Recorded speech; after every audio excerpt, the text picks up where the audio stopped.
Hi, everyone. Welcome to Medical Device Academy. Today, we're going to learn a little bit about an obscure regulation that is still relevant. The regulation is preamendment devices. So, you need a little bit of history here, but the context of why this is important is usually when we try to get a medical device cleared in the US, it's a class 2 device with other devices like it on the market. We're trying to demonstrate how it's equivalent. So we submit a 510K to convince the FDA that it's equivalent to another device that's already on the market, and that device we call a predicate. But every once in a while, we come up with a device that is similar to an old device, and that device might be so old that it doesn't have a 510K.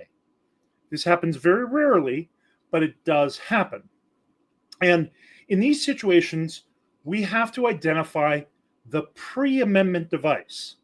So it's a device that's really, really old, but still on the market or still legally sold, and we need to figure out what is the proof of that device being a legally marketed device, and prove that it was prior to the medical device regulations that required 510Ks. So I'm going to walk you through it a little bit, but that's the context of this. And it doesn't happen a lot. We actually have a client right now that we're working with where that is the case. And in this particular case, they're the company that made the pre-amendment device, and they're trying to upgrade that device. So they want to use their own device as a predicate. So this is perfect for us to discuss now, and it's sort of a little review of here's the requirements if this ever comes up in your case, but it doesn't come up a lot. So it becomes sort of an interesting phenomena to look up and research. So here we go. The first thing is, what is a pre-amendment device? The official definition here, a pre-amendment device is a medical device in the US that was legally sold before the 1976 medical device amendments. And the device cannot have changed since then to remain a pre-amendment. So if you look at something like a medical washer, back in the olden days, they might have used very old technologies, LEDs, maybe printed circuit boards that were through-hole soldered. Now they're going to use surface-mounted technology. They're going to use liquid crystal displays, touch screens, maybe even a mobile app. Things have changed a lot to stay abreast of the technology, and so it has significantly changed. So a new medical washer is going to be very different from the old pre-amendment washers that were out there on the market.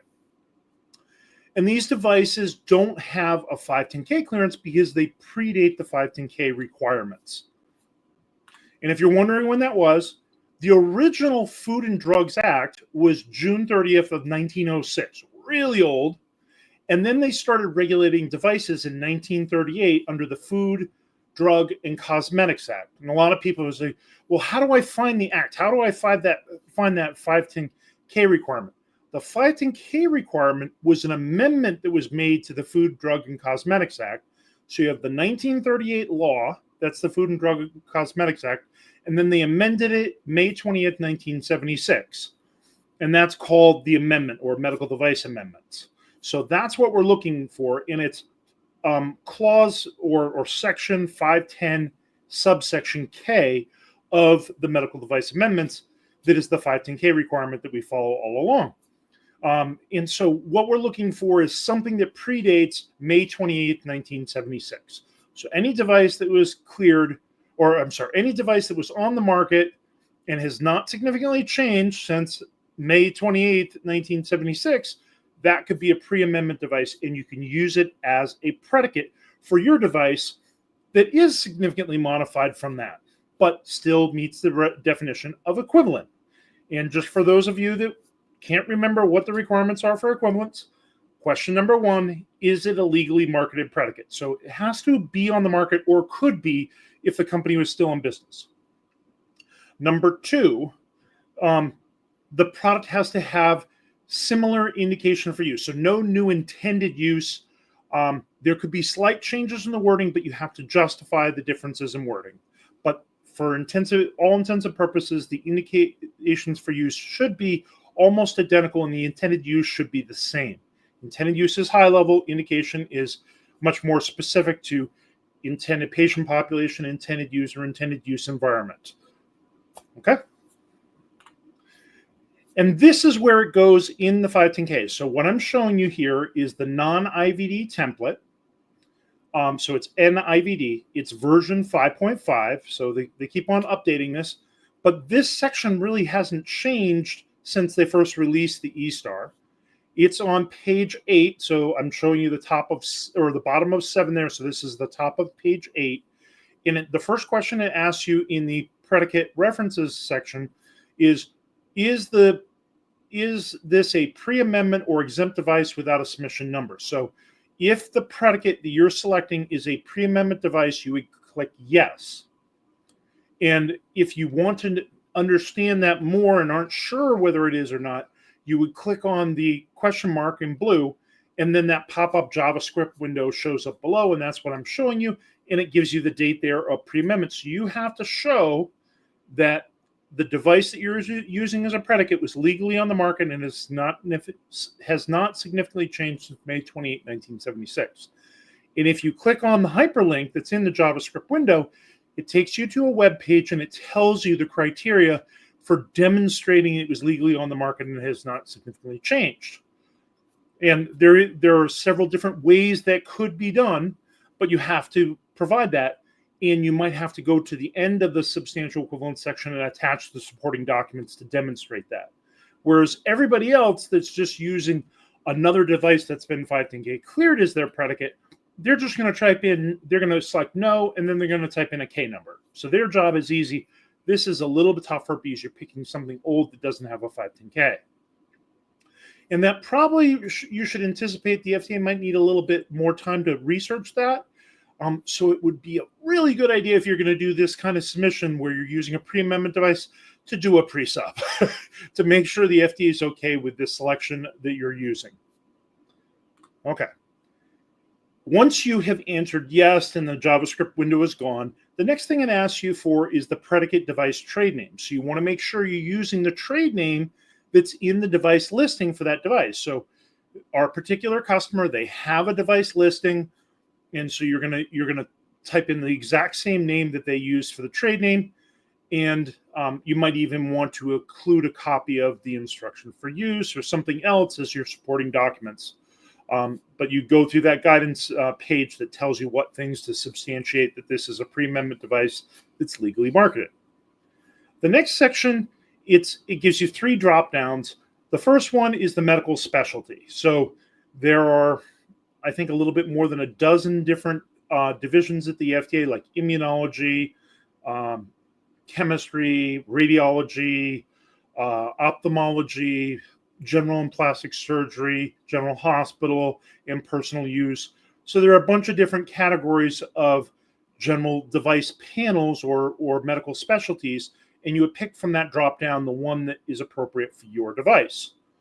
And then the next thing you would do is pick the regulation number. Because this is going to be a pre-amendment device, you might have that blank. So pre-amendment devices don't have regulations. Pre-amendment devices aren't going to have a guidance document. They're not going to have special controls because it predates that. Now, there could be a guidance document, I suppose, for a pre-amendment device. I can't think of one off the top of my head. I mean, the one that I've done the most work with is wound dressings, like a bandage. Bandages are the FRO category if they come with drugs. So you have like a silver bandage that's an antimicrobial bandage.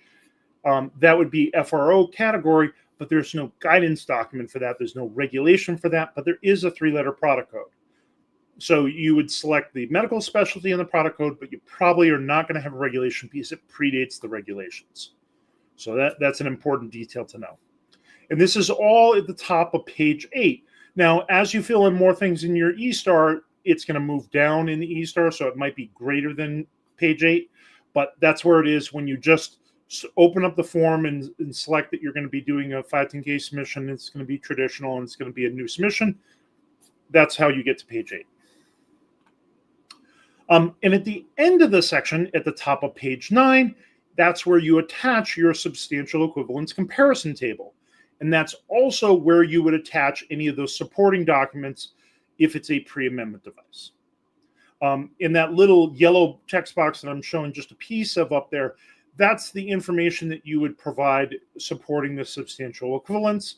They ask you questions about the indication for use, and they ask you questions about the technological characteristics and why your device's differences in those two areas do not mean that this is a completely new product category or new regulation. It would fall within something that already exists.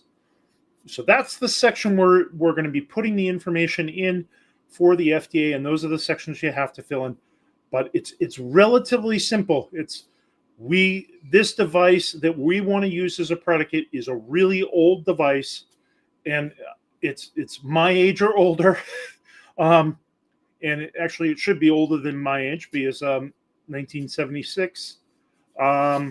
You would want to, it would be about my age or older. And for those devices, they should be still on the market. So you should have a device listing, you should have a trade name, and it should not have been significantly modified since it was released back at that time. So that's what a pre-amendment device is, and that's how it would be applicable to doing 510K submissions. If you have something like this, as I said, my advice to you is, number one, make sure that you have some documentation about the device showing that it's still on the market and it hasn't significantly changed.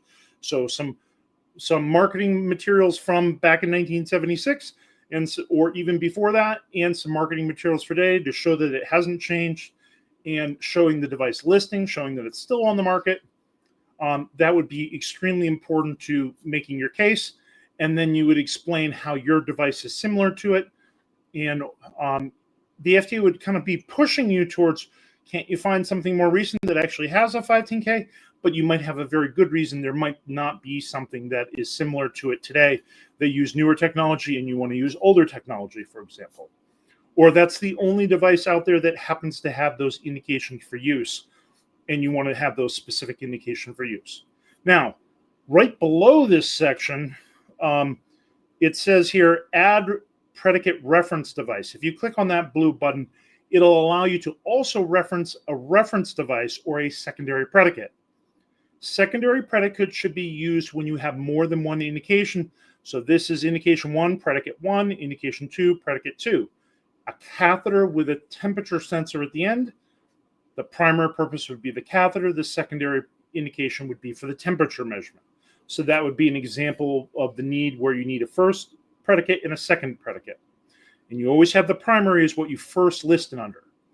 But a reference device would be used when you have a new technology. And so I use that example of the medical washers. The old washer might have used technology that was all wired connections and no internet capability, and the new one might have mobile apps so you can monitor it. So you need to pick some other device that would have a similar function, or it's going to be used in a similar environment, and that would be your reference device. You're not claiming that it's equivalent. You're just using that as a reference device to show that there is this technology already out there and it's safe and effective, and we're going to test it in the same way that technology was tested. So that's when you use a reference device. And we generally try not to add secondary predicates, and we try not to add reference devices unless the FDA says we need to.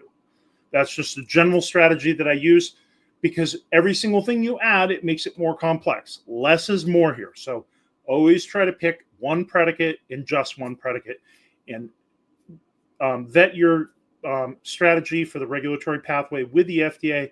And if they have concerns about you not having a reference device or a secondary predicate, then you can add one. Okay, so that's the end of our discussion today on what is a pre-amendment device.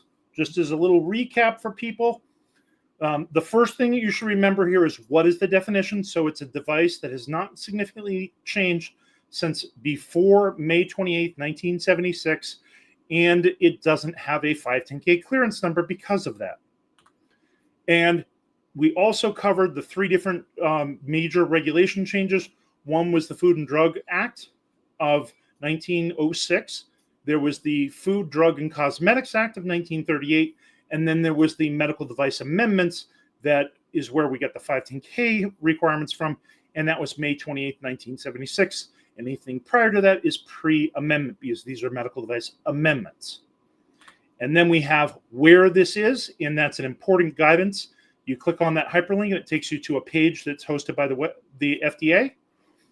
You would click no if you have a device that has a K number. And then this is other information you would fill in.